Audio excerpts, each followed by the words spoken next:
I was celebrating my birthday with my family at a restaurant when a waitress discreetly slipped a folded note onto my table. "Don't drink that." I froze. I decided to swap my wine glass with my daughter-in-law's, and what happened just 5 minutes later changed everything. My name is Celeste Montgomery, and I'm 62 years old. I never thought my 62nd birthday would be the day that saved my life, but also the day I would discover the depths of family betrayal. It was a Friday night, and my son Marcus had taken me to Giovanni's Trattoria, the Italian place I loved so much in our neighborhood of Atlanta, Georgia. He'd chosen it because he knew it was my favorite, or so I thought. Allison Whitlock, my daughter-in-law, sat across from me, smiling that smile I'd always found a little stiff, which I used to attribute to nerves or shyness. The restaurant was buzzing with families celebrating. The atmosphere was warm and inviting, with soft lights casting a golden glow on the wooden tables and the aroma of garlic and basil filling the air. Marcus had ordered a bottle of California Cabernet Sauvignon for a toast, and I felt genuinely happy to be surrounded by my small family. "Mom, you look radiant tonight," Marcus said, pouring wine into our glasses. His eyes sparkled with affection, and for a moment I felt like the luckiest mother in the world. Allison nodded, her smile not quite reaching her eyes, but I was too caught up in the moment's joy to notice. We'd ordered our favorite dishes. I chose the chicken parmesan, my go-to whenever I came here. Marcus decided on the spaghetti bolognese, and Allison ordered a Caesar salad, claiming she was watching her figure. Throughout dinner, the conversation flowed easily. Marcus talked about his work at the State Farm office downtown, and I shared stories about my gardening days and the senior yoga class I'd recently started attending at the local YMCA. But there was a feeling I couldn't shake, a subtle tension that seemed to radiate from Allison. Whenever Marcus turned to talk to me, she'd watch him with an expression I couldn't quite decipher. Her fingers drummed nervously on the table, and I caught her checking her cell phone several times in a way that wasn't exactly discreet. When it was time for the toast, Marcus stood up, glass held high. "To Mom," he said, his voice thick with emotion, "for being the strongest woman I know, for raising us with so much love after Dad passed, and for teaching me what true resilience means." His words warmed my heart, and I felt happy tears welling up. Allison also raised her glass, but I noticed her hands were trembling slightly. "To Celeste," she said, her voice sounding a little strained, "for being such a special mother-in-law." The slight hesitation before the word special caught my attention, but I decided to ignore it. Just as I was about to raise the glass to my lips, I felt someone approach our table. It was one of the waitresses, a young woman with brown hair pulled back in a ponytail. She leaned in subtly, as if to wipe something from the table, and slid a small, folded piece of paper next to my plate. The move was so seamless that neither Marcus nor Allison noticed. The waitress, Jada Reynolds, gave me an intense, almost urgent look before quickly walking away to another section. My heart started pounding. With trembling hands, I unfolded the paper beneath the table, keeping it hidden. The words were written in clear, urgent script. "Don't drink that. Your life is in danger. Trust me." The world seemed to stop. The noise of the restaurant faded into a distant murmur, and I felt like I was watching the scene from outside my own body. My first reaction was to assume it was a terrible joke, but the look in the waitress's eyes conveyed a seriousness I couldn't dismiss. I looked at my wine glass, which seconds earlier I had been so eager to taste. Now it looked sinister. I managed to keep my expression neutral while my mind raced. Marcus and Allison continued chatting, oblivious to what had just transpired. "Excuse me," I said, hoping my voice sounded natural. "I need to run to the restroom for a second." I stood up on shaky legs, slipping the paper into my pocket. As I walked toward the back, my mind was a whirlwind of questions and fear. In the restroom, I reread the note, hoping the words might magically change. The handwriting was feminine, rushed but legible. There was no signature or further explanation, just that direct, terrifying warning. When I returned to the table, I tried to act normal, but inside, I was terrified. I looked at Marcus and Allison with new eyes. Marcus seemed completely normal, talking animatedly about his plans to renovate their kitchen. But Allison, something was different about her. Her eyes darted nervously between my glass and my face, as if she were waiting for something. That was when I made a decision that changed everything. When Marcus turned to flag down our server for more bread, I seized the moment of distraction. With one quick, casual movement, I switched my glass with Allison's. The liquid was identical, the same Cabernet we'd been drinking all night. "Finally," I said, raising the glass that was now mine. "A toast to this beautiful family moment." Marcus smiled broadly and raised his glass. Allison, unaware of the switch, raised hers too, the one that had originally been mine. We drank at the same time. The wine tasted the same as always, but I could barely focus on it. I was watching Allison intently, searching for any sign that something was wrong. At first, nothing happened. We continued to eat and chat. Marcus told me about a promotion he hoped to receive at his firm, and I talked about my plan to visit my sister in Portland, Oregon that fall. Allison participated in the conversation, but she seemed increasingly uneasy. It was exactly 5 minutes after the toast when it started. Allison pressed a hand to her stomach, a look of confusion on her face. "I feel a little funny," she muttered. Marcus immediately looked concerned, asking if she was okay. She shook her head, saying she'd probably eaten something that disagreed with her at lunch, but then her face began to pale visibly. Her hands started trembling, not from nerves like before, but uncontrollably. "I really don't feel well," she whispered, and I saw beads of sweat forming on her forehead, even though the restaurant was comfortably cool. Marcus immediately stood up, supporting his wife by the shoulders. "Honey, what is it?" he asked, his voice alarmed. I remained seated, watching the scene with a mix of horror and terrible fascination. Allison tried to stand, but her legs buckled. She collapsed back into her chair, breathing erratically. Her eyes were glassy, and her skin had taken on a grayish tint that terrified me. "Call 911!" I yelled at Marcus, though my voice sounded eerily calm considering the situation. Panic seized the restaurant as other diners realized something serious was happening. While we waited for the paramedics, my mind couldn't stop repeating the words on the note. "Your life is in danger." And now I knew with a blood-chilling certainty that the person who had been in danger was me. The ambulance ride to St. Jude Medical Center was a nightmare. Allison had lost consciousness, and the paramedics were working frantically to stabilize her.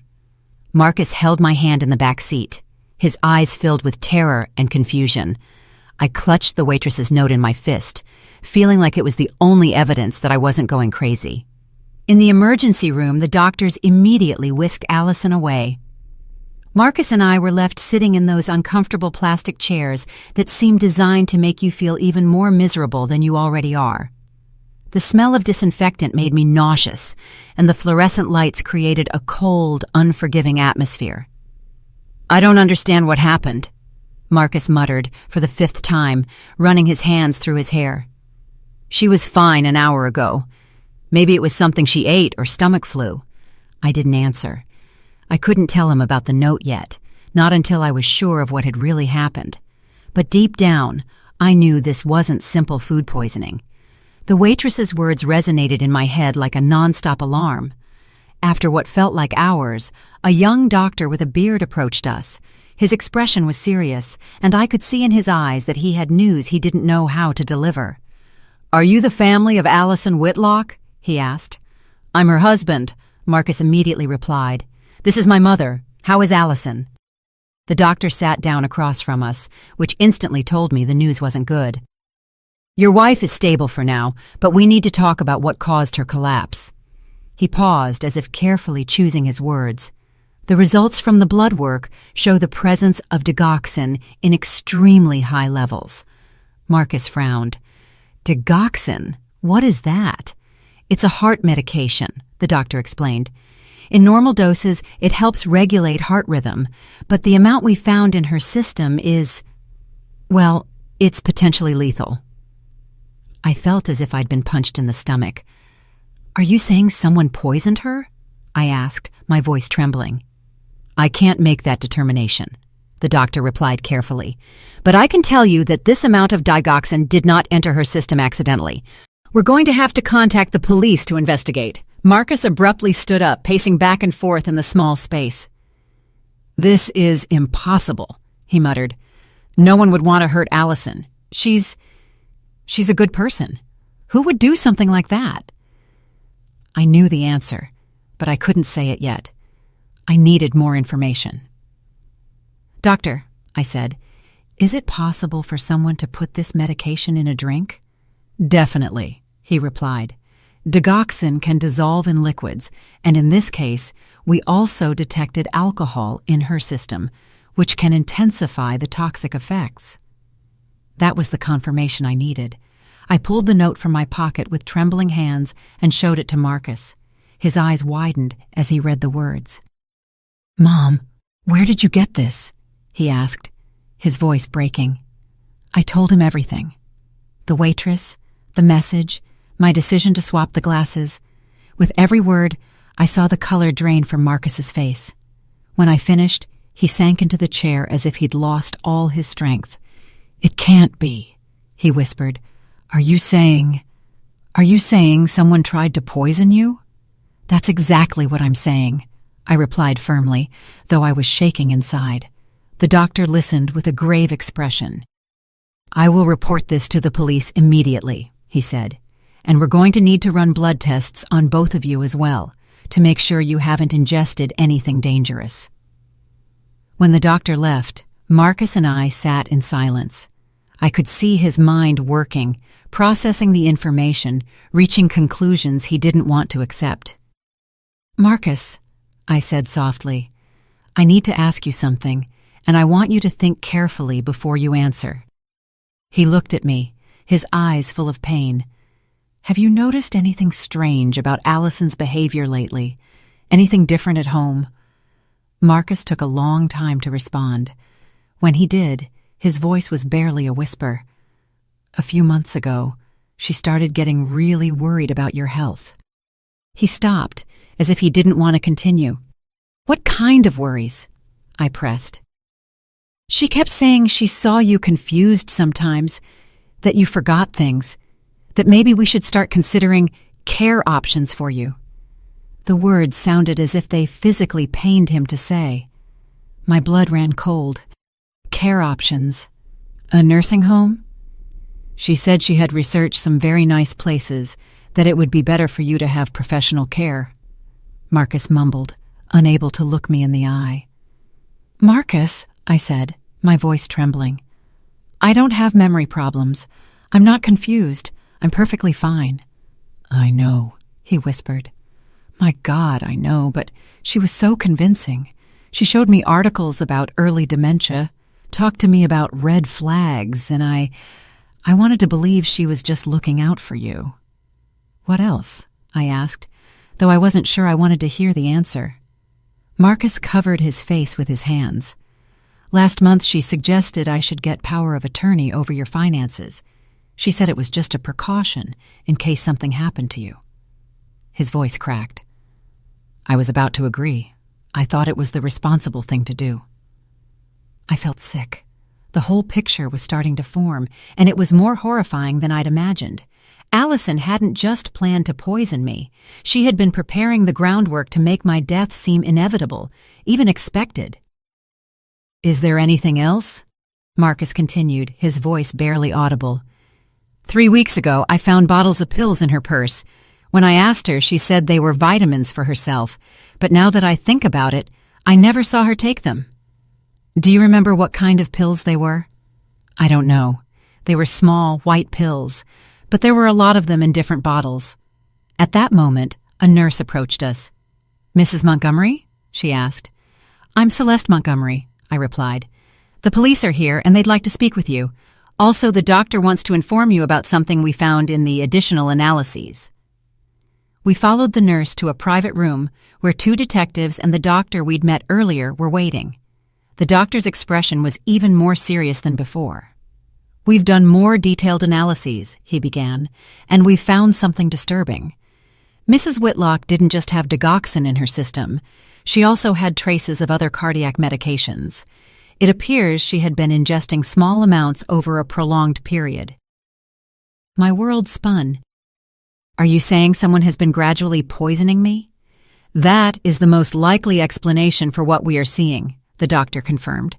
One of the detectives, a middle-aged woman with graying hair, Detective Lieutenant Lee, leaned forward. Mrs. Montgomery, have you been taking any medication recently? Have you noticed any unusual symptoms? I thought back over the past few months. The occasional dizziness I'd dismissed as age, the fatigue I'd thought was normal, the moments of confusion that had worried me, but which I'd decided to ignore. Yes, I whispered. I've been feeling things, but I thought it was just part of getting older. Marcus squeezed my hand. Mom, why didn't you say anything to me? Because I didn't want to worry you, I replied, and because Allison assured me it was normal for my age. The words hung in the air like an accusation, and that was when I realized that my own daughter-in-law had been trying to kill me slowly and systematically, all while convincing my son that I was losing my mind. The monster hadn't come from outside. She had been living inside my own family. The next few days passed like a slow-motion nightmare. Allison was in the intensive care unit, stable but still unconscious. Marcus hadn't left my side, as if he feared something might happen to me if he left me alone. The guilt was consuming him, and I could see it in every line on his face. Detective Lee had visited me 3 times in the last 4 days. She was a meticulous woman with eyes that seemed to see through lies, and each conversation revealed more pieces of the horrific puzzle my life had become over the last few months. Mrs. Montgomery, she said during our latest meeting, we've been looking into your daughter-in-law's background. What we found is troubling. We were sitting in my living room, the same room where Allison had so often come to care for me during my supposed episodes of confusion. Now, every corner of that room felt tainted by her lies. Allison worked as a certified nursing assistant, CNA, for 5 years before marrying your son, Detective Lee continued. She had access to medications and was perfectly familiar with the effects of different substances. Marcus, sitting beside me, looked more haggard each day. But why would she want to hurt Mom? I never sensed she had a problem with her. The detective exchanged a meaningful glance with me before answering. Mr. Montgomery, we reviewed your mother's financial records. Are you aware that you are the sole beneficiary of her will? Of course, Marcus replied. She's my mother, but that doesn't mean anything. I never wished for anything to happen to her for money. No, but your wife did know about the inheritance, the detective said softly. And according to our investigation, she had been pressuring you to have your mother make changes to her legal documents. I recalled all those seemingly innocent conversations, where Allison suggested it would be prudent to get my affairs in order, how she had insisted on accompanying me to doctor's appointments, always with that worried smile and that voice full of false compassion. There's something else, Detective Lee continued. We found correspondence on Allison's computer. She had been researching assisted living facilities specializing in dementia patients, very expensive places where residents rarely receive family visits. My stomach churned.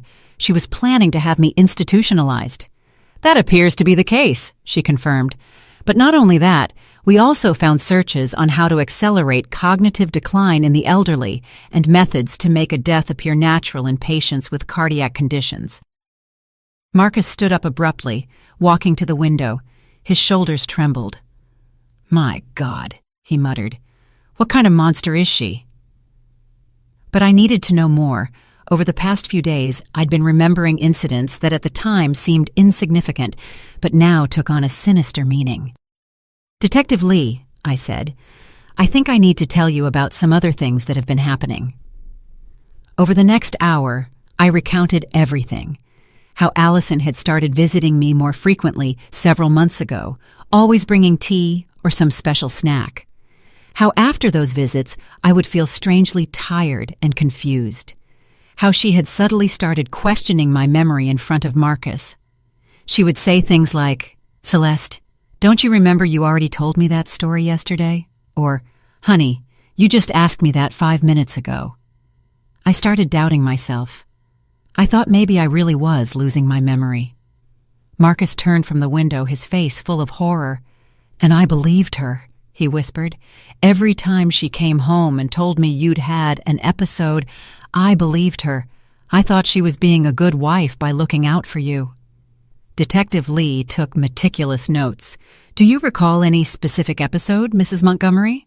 Yes, I replied, feeling rage beginning to replace the fear. 2 months ago, Allison came over for lunch. She brought a homemade soup, said she'd made too much and didn't want it to go to waste. After eating it, I felt so unwell that I had to lie down. When Marcus arrived that night, she told him she'd found me confused, that I didn't remember having lunch with her. And what did you remember? I remembered the lunch perfectly, but I felt so sick and disoriented that I couldn't defend myself.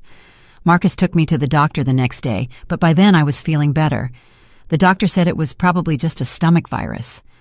Marcus slumped into his chair, covering his face with his hands. She was gradually poisoning you, he murmured. I helped her convince you that you were going crazy.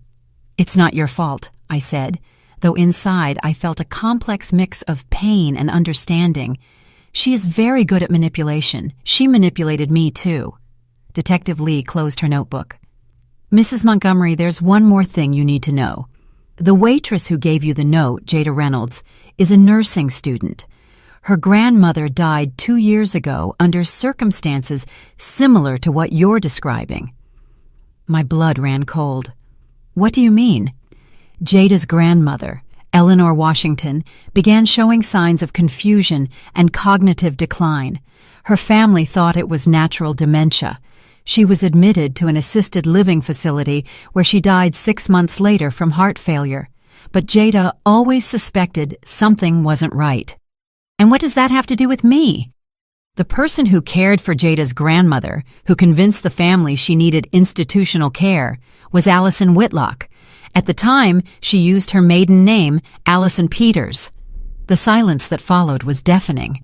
Marcus slowly raised his head, his eyes full of horrifying realization. Are you saying my wife, she'd done this before? That's exactly what we're investigating, the detective confirmed. Jada recognized Allison at the restaurant. She had been following her discreetly for weeks, trying to figure out if her suspicions were correct. When she saw what looked like a family situation, she decided to act. I thought of that young waitress who had saved my life, a stranger who had shown more concern for my well-being than my own daughter-in-law. Where is Jada now? I asked. I'd like to thank her. She is fully cooperating with our investigation, and I believe she'd like to speak with you too. Marcus finally spoke. His voice cracked with emotion. Mom, I'm so sorry. I'm sorry I ever doubted you. I'm sorry I let her do this to you. I reached out and took his hands in mine. They were cold and trembling. Marcus, listen to me. Allison is an expert manipulator. This is not your fault. But I should have seen the signs, he insisted. I should have known something was wrong. How could you have known? She presented herself as the perfect daughter-in-law, worried about her elderly mother. Anyone would have thought she was being kind. Detective Lee stood up. Mrs. Montgomery, we'll need you to come to the Atlanta Police Precinct tomorrow to give a formal statement. We also want you to speak with Jada Reynolds, if you are willing. Of course, I replied. I'll do whatever is necessary. After the detective left, Marcus and I sat in silence for a long time. The weight of everything we had discovered was overwhelming. Marcus, I finally said, there's something you need to understand. All these months when I felt confused and sick, the worst part wasn't the physical discomfort. The worst part was thinking I was letting you down, that I was becoming a burden to you. His eyes filled with tears. You were never a burden, Mom. Never. I know that now. But in those moments, when Allison told me she was worried about my mental decline, I felt like I was losing not just my mind, but also your respect and your love. She knew exactly what buttons to push, Marcus murmured. She knew my greatest fear was losing you the same way I lost Dad. My ex-husband had died of Alzheimer's when Marcus was 25. It had been a devastating experience for the whole family, watching that strong, brilliant man gradually fade into a shadow of himself. Allison used that experience against us, I continued. She knew you would be afraid of me following your father's path, and she exploited that fear to manipulate you. Marcus nodded slowly. And I fell completely into her trap. I was so scared of watching you deteriorate that I didn't question anything she told me. Marcus, yes. When was the first time Allison mentioned my supposed confusion? He thought for a moment. It was shortly after Grandma Margaret passed away and left me that inheritance. My mother had passed away 8 months ago, leaving me a considerable sum of money that I had planned to leave to Marcus, but now I realized that had been the catalyst for Allison's plan. She knew about the money, I said, more to myself than to him. She knew everything. She knew everything, Marcus confirmed bitterly. About your will, about Grandma's inheritance, about my fears regarding your health, and she used every piece of information to construct her perfect plan. That night, as I lay in bed staring at the ceiling, I couldn't stop thinking about how close I had come to losing everything. Not just my life, but my dignity, my independence, and my relationship with my son. Allison had planned to steal everything I cared about, and she had been on the verge of succeeding. But she had underestimated one thing: the power of a compassionate stranger who refused to stay silent when she saw danger. And in the end, that had been her undoing. Jada Reynolds had the most determined eyes I had ever seen. When we met at the coffee shop near the Atlanta Police Department precinct, I could see in her a strength that reminded me of myself at her age. She was petite, barely 23 years old, but there was something about her presence that radiated a wisdom that only comes from pain. "Mrs. Montgomery," she said, sitting across from me, "I've been waiting for this moment for 2 years." "Jada," I replied, taking her hands in mine, "I have no words to thank you for what you did. You saved my life." Her eyes welled up, but her voice remained steady. "I wish I could have saved my grandmother, too." Over the next hour, Jada told me the full story of what had happened to her grandmother, Eleanor Washington. It was a chilling account because it was too similar to what had been happening to me. "Grandma Eleanor was the strongest woman I knew," Jada began. "At 78, she was still working in her garden, cooking for the whole family on Sundays, handling her own finances. She was completely independent." "How did she meet Allison?" I asked. "My grandmother fell at the supermarket and hurt her wrist. Allison was there. She introduced herself as a CNA and offered to help her. She seemed so kind, so concerned about an older woman she didn't even know." Jada took a sip of her coffee before continuing. "Allison started visiting my grandmother regularly, bringing her food, helping her with groceries. She claimed she felt lonely because she didn't have family nearby and that caring for Grandma Eleanor made her feel useful." "And your family thought it was wonderful," I said, guessing the rest. "Exactly. We were all so grateful that someone was looking out for her. I was in college. My parents were working double shifts. Allison seemed like a gift from heaven." "When did the problem start?" Jada sighed deeply. "After 2 months, Allison started mentioning small incidents, that she had found Grandma confused, that she had forgotten to turn off the stove, that she had repeated the same story several times, minor but worrying things." My stomach turned as I recognized the pattern. "And you all believed her?" "At first, we didn't want to accept it, but Allison was very convincing.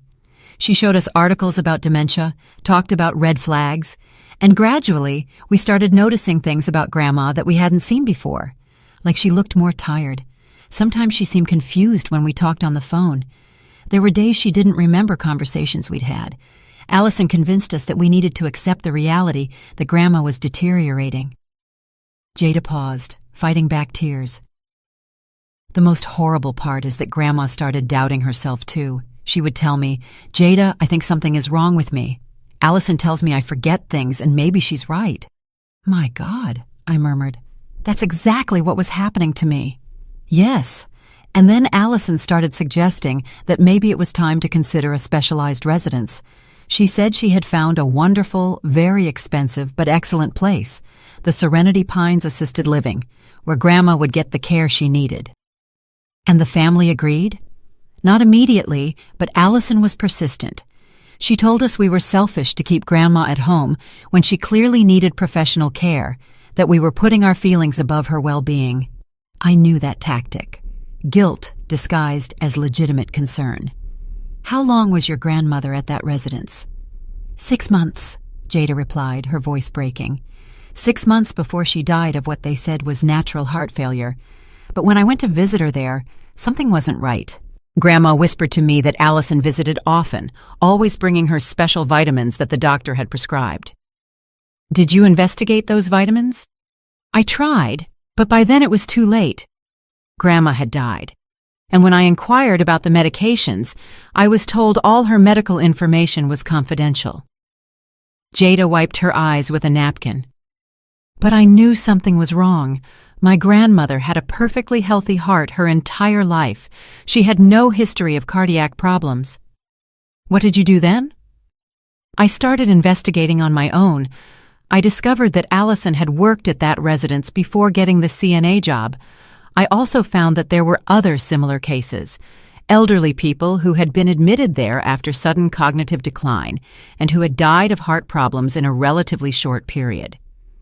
Did you tell anyone? I tried, but I had no real proof, only suspicions. The police told me that elderly people with dementia die from complications all the time. The administrators at the residence said they did everything possible for their patients. No one wanted to listen to a college student who was unhealthily processing her grief. But you didn't give up. I couldn't give up. When I saw Allison at that restaurant, it was like seeing a ghost. I had been following her discreetly for weeks, trying to gather evidence.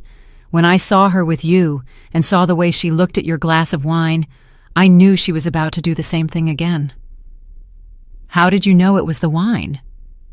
I saw her put something in your glass when you and your son were distracted talking. It was very subtle, but I was specifically watching her. In that moment, I had to make a decision. Stay quiet and risk another person dying, or act without solid proof. Thank God you decided to act. Jada nodded. But what terrifies me the most is thinking about how many other people, like my grandmother and like you, Allison has hurt. How many families have suffered because one woman decided she could gain money and power by manipulating vulnerable elders? That afternoon, Marcus came to pick me up after my meeting with Jada. During the drive home, I told him everything I had learned about Allison's pattern of behavior. Marcus, I said, I need to ask you something else, and I want you to be completely honest with me. Of course, Mom. Ask me anything you want. Did Allison ever mention anything about my will or financial planning? Marcus visibly tensed. Yes, he admitted after a pause. About 3 months ago, she started bringing up the topic frequently. She said it was important to make sure your affairs were in order, especially with your supposed mental decline. What kind of suggestions did she make? She wanted me to convince you to give me power of attorney. She said it would be easier to manage your finances if something happened to you. She also suggested you should consider putting the title of your house in my name to avoid legal complications later on. My blood froze. And what did you think of those suggestions? At first I resisted. It seemed premature, but Allison was very insistent. She said it was the responsible thing to do, that waiting until it was too late would be a terrible mistake. Marcus, yes. Did I sign any documents in the last few weeks without clearly remembering it? His silence was answer enough. Marcus, I need you to tell me the truth. 2 weeks ago, he finally murmured, Allison said you'd had a particularly bad episode, that you'd been very confused and had expressed concern about your finances. She said you'd asked us to come over to help you organize some papers, and when we arrived, you seemed a little disoriented. Allison had prepared some documents she said had been recommended by your lawyer. You said you wanted to sign them to get everything in order. What documents were they? A limited power of attorney and an addition to your will. I felt as if I'd been punched in the gut. An addition? Allison Allison said you wanted to add a clause that would give me immediate control over your assets if you were declared mentally incompetent. Marcus, I said, my voice trembling. I never requested those documents. I never spoke to my lawyer about that.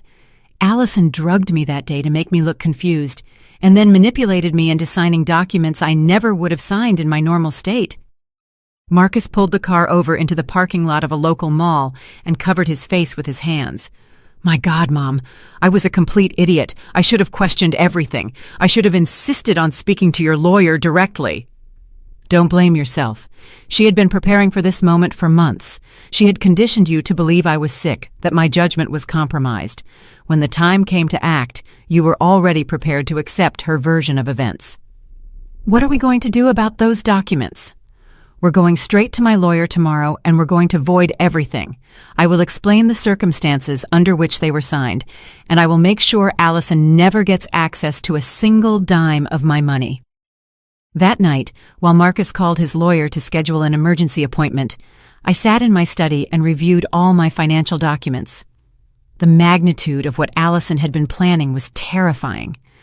With those documents I had signed under the influence of her drugs, she would have had virtual control over my entire estate. Once she had me admitted to a residence as a patient with dementia, she would have been able to manipulate my money freely while keeping me sedated and isolated.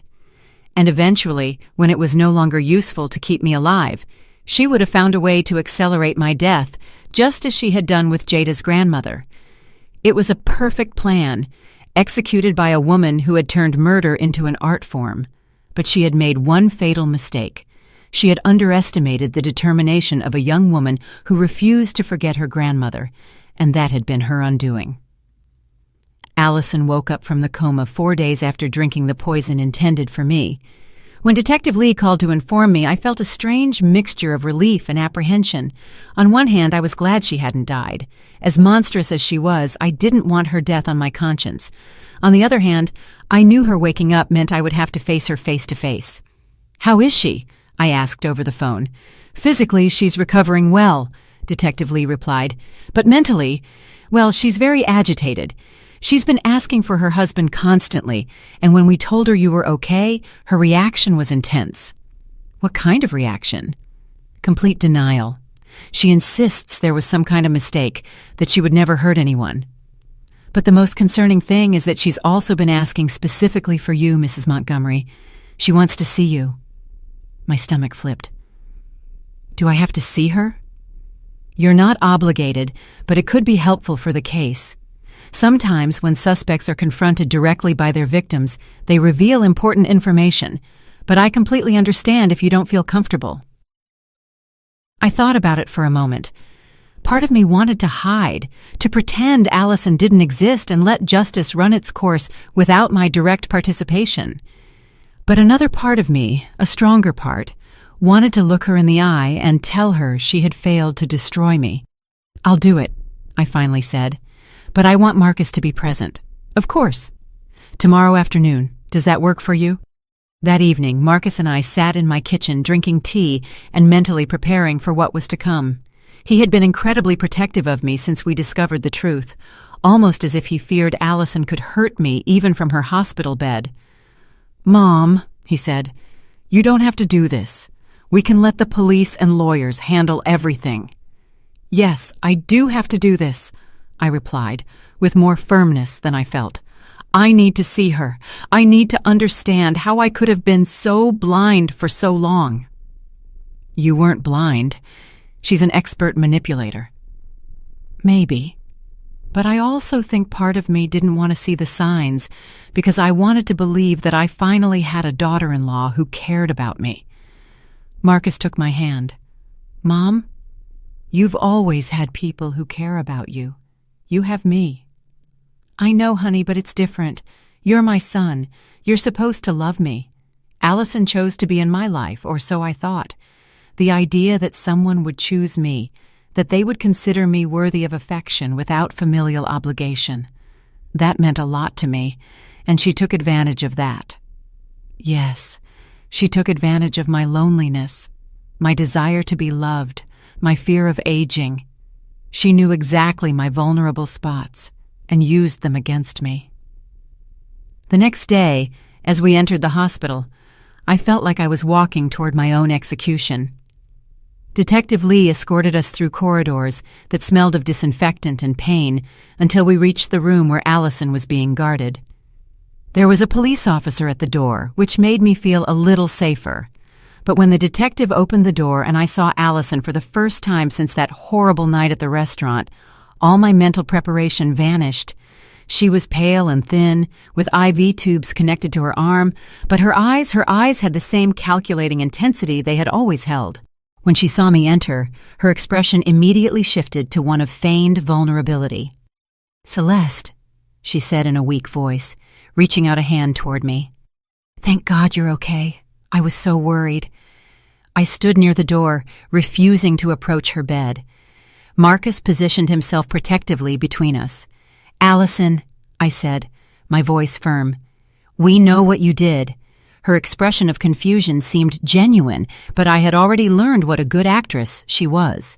"What are you talking about? I'm the one who got sick. Someone tried to poison both of us."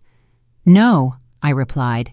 "Someone tried to poison me, and that person was you." For the first time, I saw a flicker of something darker in her eyes, but she quickly hid it behind seemingly sincere tears. "Celeste, I don't understand why you're accusing me of something so terrible. I love you like a mother. I would never hurt you." "How did you love Jada Reynolds' grandmother, Eleanor Washington?" I asked. The change in her expression was instantaneous. The tears dried, the vulnerability disappeared, and for a moment I saw the real Allison, cold, calculating, furious. "I don't know who you're talking about," she said, but her voice had lost all its feigned warmth. Marcus took a step forward.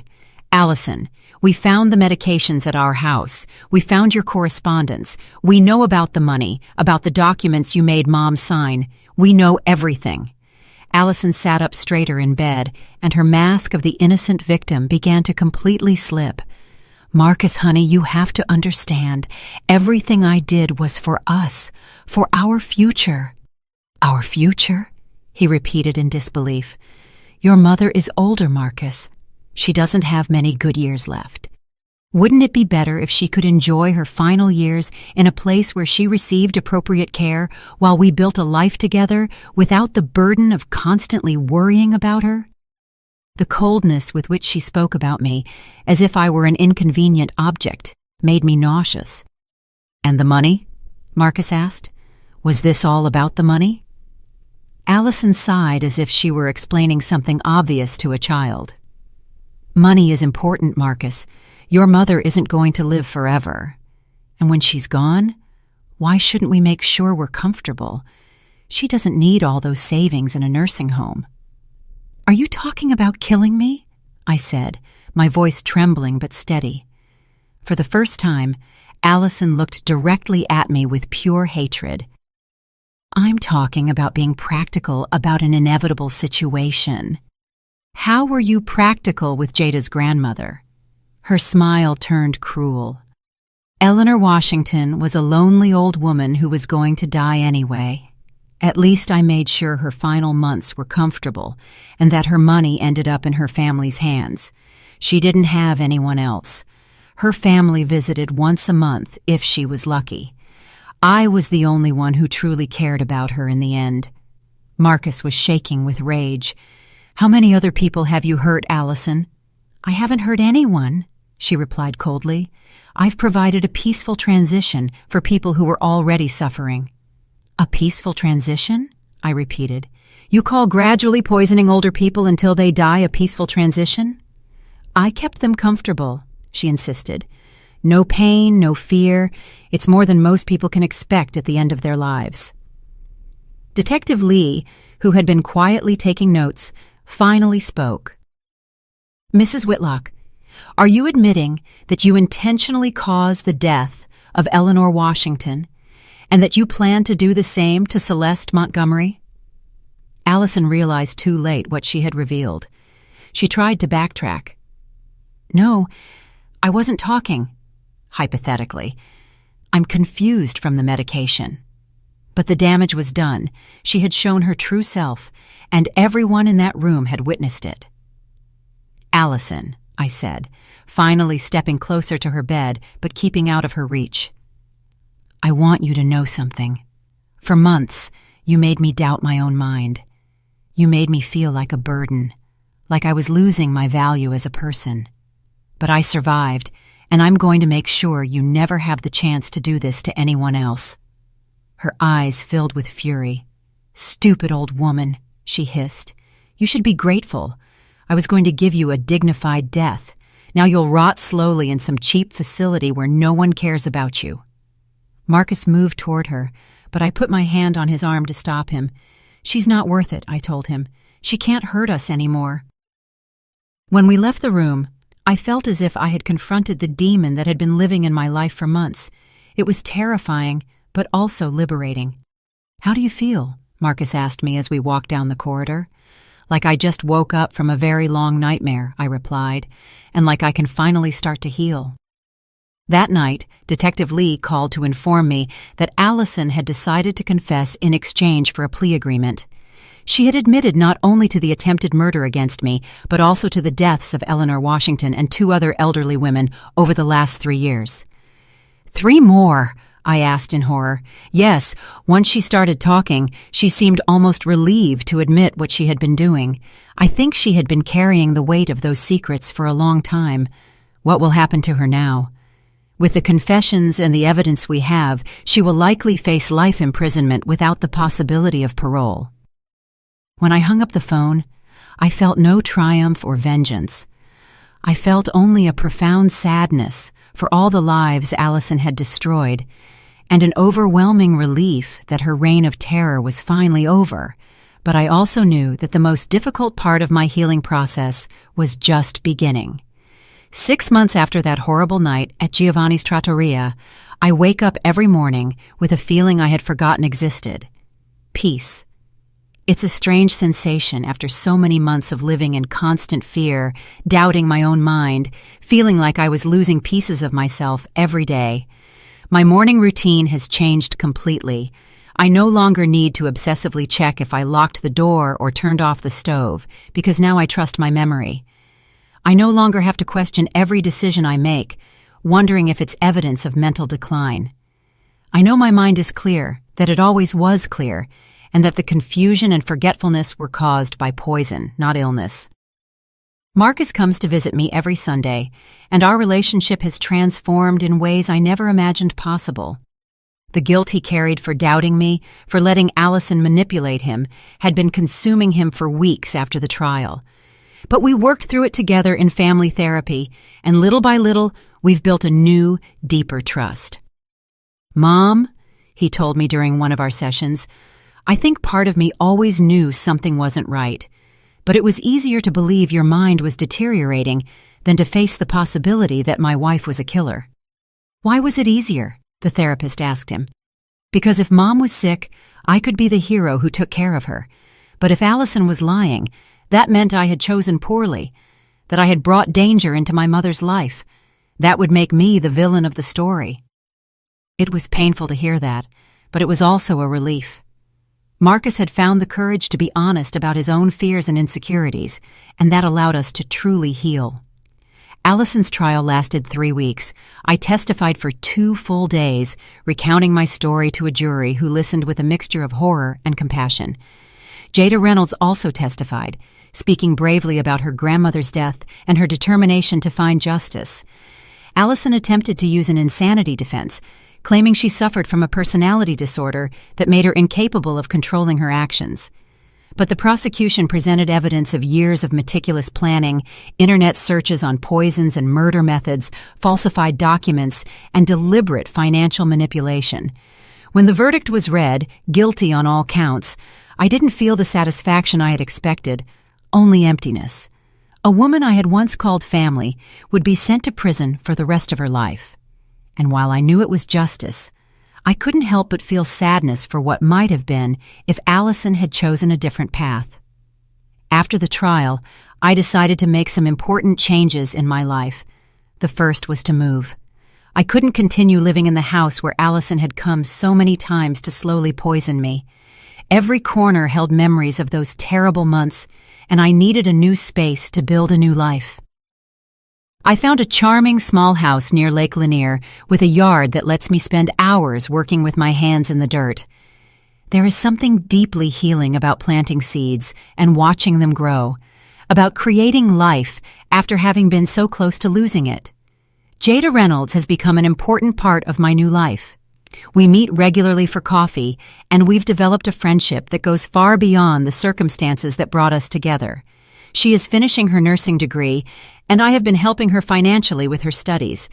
It's my way of honoring the memory of her grandmother, Eleanor, and thanking her for saving my life. "Mrs. Montgomery," she told me during one of our recent visits, "there's something I want to tell you." "Tell me, dear." "I've been thinking about specializing in geriatric care.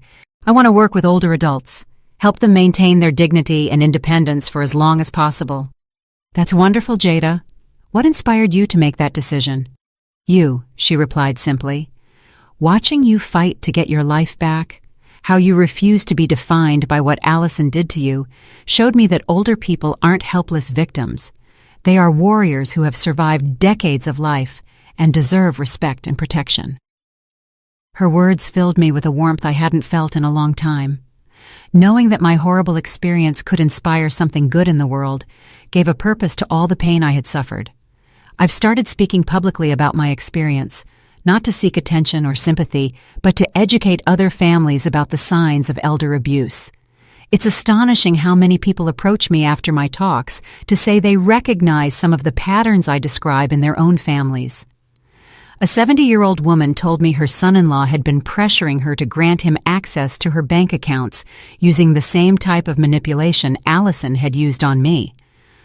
Another family realized their father's episodes of confusion always occurred after visits from his new caregiver. I can't save everyone, but if my story can help prevent even one case of abuse, then everything I went through will have been worth it. Marcus has started dating someone new, a woman named Sarah, whom he met at a support group for crime victims' family members. At first, I worried about how this would affect our reconstructed relationship, but Sarah is genuinely wonderful. She's transparent, honest, and completely respects the boundaries Marcus and I have established. "Mom," Marcus told me last week, "I want you to know that I will never allow anyone to hurt you again. I've learned to recognize the signs of manipulation, and I promise I will always believe you when you tell me something isn't right." "Marcus," I replied, "I don't need you to protect me from everything. I just need you to trust me and my judgment. I'm stronger than any of us thought." And it's true. I am stronger. The process of surviving Allison's betrayal, of fighting for my sanity and my life, has taught me things about myself I never knew. I'm 62 years old, but in many ways, I feel like my real life is just beginning. I've resumed activities I had abandoned during the months Allison was poisoning me. I went back to my yoga classes, where my classmates welcomed me with open arms. I joined a book club at the local public library. I even took painting lessons, something I had always wanted to do, but never found the time for. Every new activity, every new friendship, every day I wake up without fear is a victory over what Allison tried to do to me. She tried to turn me into a helpless victim, a confused old woman who could be manipulated and eventually eliminated. But she failed. One afternoon, while working in my garden, I found a letter in my mailbox. It had no return address, but I immediately recognized the handwriting. It was from Allison, writing from prison. For a moment, I considered throwing it away unopened. I owed her nothing, and I had no obligation to read her words. But curiosity overcame my caution. The letter was brief and, typical of Allison, completely self-centered. She didn't apologize for what she had done. Instead, she complained about the prison conditions and insisted she had been misunderstood. It ended with a line that made me laugh despite everything. "I hope you appreciate the favor I tried to do you." Even now, even after confessing to multiple murders, Allison saw herself as the heroine of her own story. It was a perfect reminder of why she had been so dangerous and why my decision to cut off all contact with her had been the correct one. I burned the letter in my fireplace that night, watching the words vanish into ashes. It was symbolic. The last vestige of power Allison had over me turned into smoke and disappeared forever. This morning, as I drink my coffee on the porch of my new home, watching the sun rise over Lake Lanier, I reflect on everything I have lost and everything I have gained. I lost my innocence about humanity's capacity for evil. I lost the version of myself that believed goodness would always be recognized and rewarded. But I gained something much more valuable. I gained the absolute certainty of my own strength. I gained the wisdom that comes from surviving the unthinkable. I gained a deeper, more honest relationship with my son, and I gained the satisfaction of knowing that my experience is helping to protect others. Marcus is arriving in an hour for our weekly Sunday lunch. We're going to cook together, something we used to do when he was a kid, but had stopped doing once Allison entered our lives. It's a tradition we've recovered, along with so many other things I thought I had lost forever. As I wait for him, I think of all the people who weren't as lucky as I was. Eleanor Washington and Allison's other victims never had the chance to rebuild their lives, but their memory lives on in the work Jada and I are doing to prevent future abuse. At 62, I've learned that life can change in an instant. It can turn into a nightmare without warning, but it can also transform into something beautiful when you least expect it. The key is to never give up, to keep fighting, even when it seems all hope is lost. I am Celeste Montgomery. I survived an attempted murder by my own family, and I am here to tell my story, not as a victim, but as a warrior who refused to be silenced.